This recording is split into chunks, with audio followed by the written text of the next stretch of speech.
Hello, everybody. This is a story that's called A Murder Hole, which is about a peddler boy and his experience with the mystery, the actual mystery of life. This is a legend that happened about some 500 years ago. In a nearby land, there was this huge moor that was not filled with trees or grass or anything. It was just vacant land, vast land of just emptiness. And anybody who went there never was able to cross the moor. And it was believed that everybody there died, everybody there were mysteriously murdered. And it was rumored that there were three giant creatures, three giant mystical beings that fought with one another. And strangely, one of them did really sunk into the ground. And anybody that went there, that was their situation as well. So people were very afraid. Every night, even if they had to cross that moor, they would rather choose not to cross and stay outside till the dawn, and then they would cross that moor. Everybody, any neighbor in that moor had vacated that land, except for this one old woman who lived with her two sons. She was very poor, both of her sons were very poor. They couldn't afford a new place, and so they decided to stay nearby that moor. And in fact, they provided a place of solace for any late night traveler who was scared of crossing that moor. So they could stay in this cottage for that night and then leave the cottage next morning. This is how the situation was. Until one day, it was a very stormy November, when this peddler boy was coming after his sales. He was a young boy, probably of age 15, who was coming back home, and it's getting late. It's getting completely dark, and he has to cross that moor so as to go to his home. He's getting very, very scared. Everything just comes to his mind. Every story that's ever told to him about how those three mysterious beings fought with one another and one of them just sunk into the earth, all of those stories just keep resonating into his head, and he's very scared. He joins his hands and then he starts saying his own prayers, verses from the scriptures. He said, "Fear not, for God is with you." He says, he bows down his head, but carefully looking around if there's anybody there that could come and haunt him at any immediate moment. He's still saying all the prayers to him. He then walks slowly to that cottage there where that old woman is supposed to live. There's a light there actually, and he's following that light, but very carefully, very cautiously, saying the lines from the scripture, but at the same time, being conscious that there's nobody around. He walks, he tiptoes carefully, consciously, very much afraid, to that cottage. He goes there and knocks the door. But there's nobody that comes up to open the door. He again knocks the door. No response again.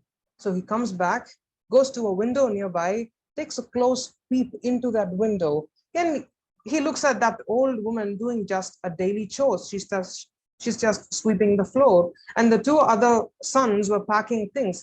But what was different about them packing things was that they were in a hurry. They were packing things hastily. It seemed as if they had something to do about after finishing all of this packing, and they just dumped things into the pot and closed the lids and everything. He again goes to that window, knocks the window and says, "Hello, can you please open the door?" he says. The young woman takes a deep stare at him, and then one of the sons runs to the door. He darts the door, opens the door, pulls him by the shoulder in and shuts the door immediately.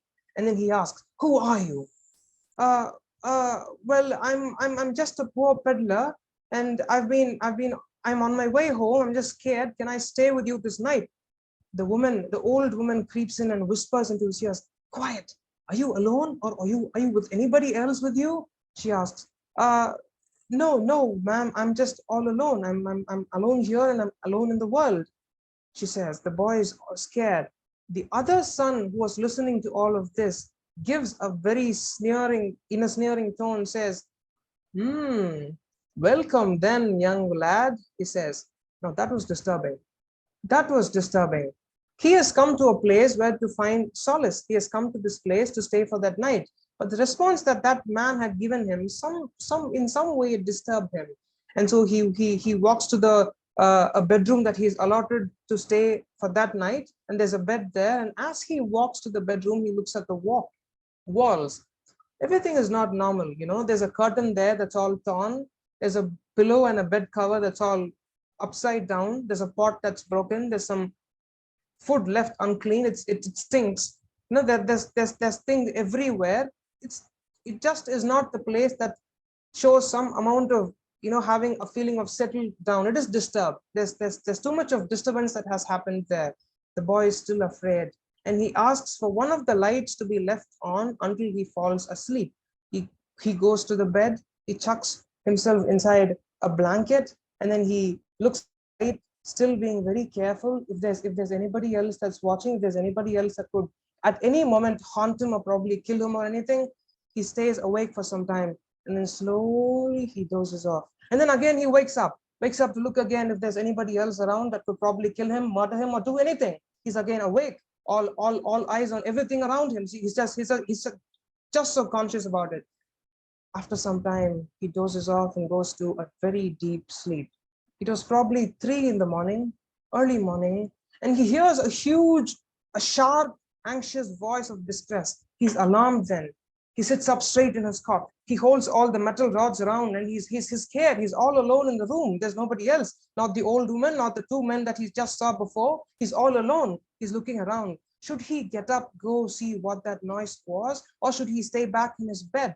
Should he curl under his blanket and go back to sleep? He's afraid.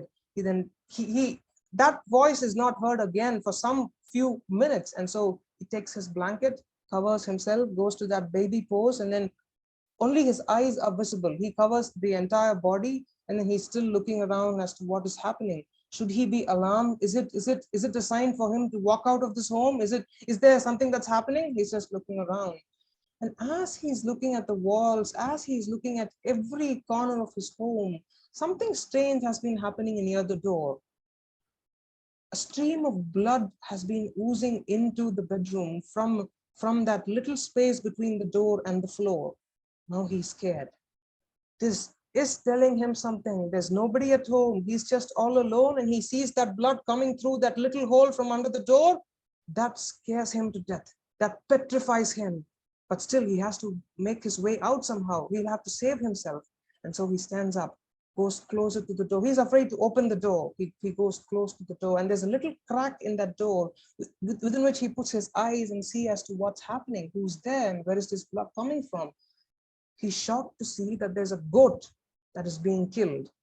But what was even more shocking was that there was this man, the son of one of the sons of this old grandmother, with 2 knives in his hand, giving that clattering sound and saying, I wish it was easier to cut every throat just like the one I cut now, he says to another man.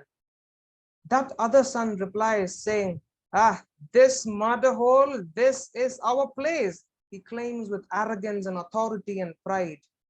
The old woman comes running from behind. Hey, quiet. That little man there, one plunge and he'd be dead. How are you going to dispatch him? She asks, whispering but quite sharp. The man hears all of this. The little boy is hearing all of this. He's shocked.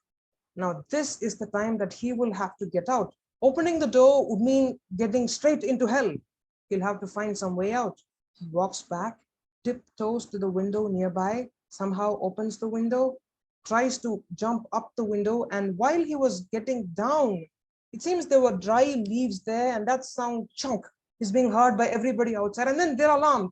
Catch that boy, cries the man. Catch him, let the hounds loose. We need that boy to be killed right now, he says. He has all of his knives in his hand. The old woman, the 2 men, and the hound, the hunting dog, runs behind this little boy. He's all scared. He's running for life. He doesn't look what comes before, be it a tree, be it a forest, be it a stone, or be it a thorn, be it anything. He's just running for life.